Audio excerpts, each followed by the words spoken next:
ఇవి కాకుండా కొత్త హైవేల నిర్మాణం, విస్తరణ, అలాగే అమరావతి రాజధానికి పెట్టుబడులు, పోలవరంకి నిధులు, 15th ఫైనాన్స్ కమిషన్ నిధులు కానీ, జల్ జీవన్ మిషన్ కోసం ప్రతి ఇంటికి నీరు, రక్షిత మంచినీరు రావాలి ఆయన ఆకాంక్ష, ఆయన ఆశయం.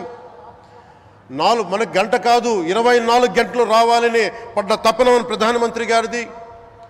వీటన్నిటికీ చేయగలుగుతున్నాం, ముందు ప్రారంభించామంటే మీరు మా మీద పెట్టిన భరోసా, మా మీద పెట్టిన నమ్మకం, గౌరవ ప్రధానమంత్రి గారి మీద మీరు చూపించిన నమ్మకం. ఈ రోజున అది 2 లక్షల పైచులకు పెట్టుబడులుగా ఇక్కడికి వచ్చింది. ఎక్కడో మన మారుమూల గ్రామాల్లో 70 సంవత్సరాల పాలనలో గ్రామాలకి రోడ్డు లేదు. ప్రధానమంత్రి సడక్ యోజన కింద ఈ రోజున మనం మారుమూల గిరిజన గ్రామాల్లో కూడా రోడ్లు వేయగలుగుతున్నామంటే దానికి ముందుండి మాకు వెన్నుతట్టి మాకు నిధులు సమకూరుస్తుంది నరేంద్ర మోదీ గారు. భారతం అభివృద్ధి పదంలో ఎందుకు చేశారు ఇవన్నీ అంటే, భారతదేశం అన్ని రాజ్యాలు, అన్ని రాష్ట్రాలు ఏ ఒక్కరు కూడా అభివృద్ధిలో వెనకపడకూడదు.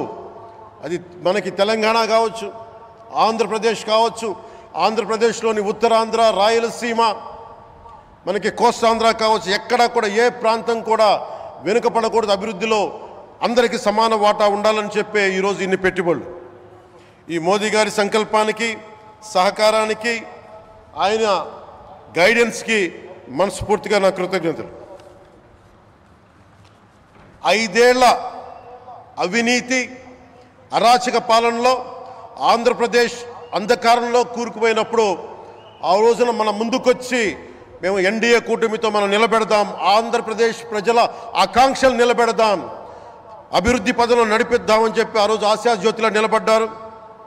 అసలు అభివృద్ధికి ఆస్కారమే లేదు ఆంధ్రాకి అనే స్థితి నుంచి అభివృద్ధి అంటే ఆంధ్రానే అని చెప్పుకునేలా గౌరవ ముఖ్యమంత్రి గారి నాయకత్వం, చంద్రబాబు గారి నాయకత్వంలో, ప్రధానమంత్రి గారి నిర్దేశకత్వంలో, వారి సూచనలతో సహకారంతో క్యాబినెట్ కానీ, మంత్రివర్గ సహచరులు కానీ, ఎన్డీఏ కూటమి ఎమ్మెల్యేలు కానీ, మేమందరం కార్యకర్తలు అందరం కష్టపడతాం. అహిర్నిశలు రేయం భవళ్ళు కష్టపడతాం. దేశ ప్రగతిలో భాగస్వామ్యులు అవుతాం. మేము ప్రధానమంత్రి గారికి అండగా ఉంటామని తెలియజేసుకుంటూ, ఆంధ్రప్రదేశ్లో ఉన్న ఆంధ్రాకి వెలుగుతో నింపుతున్న మీ నిండు హృదయానికి నా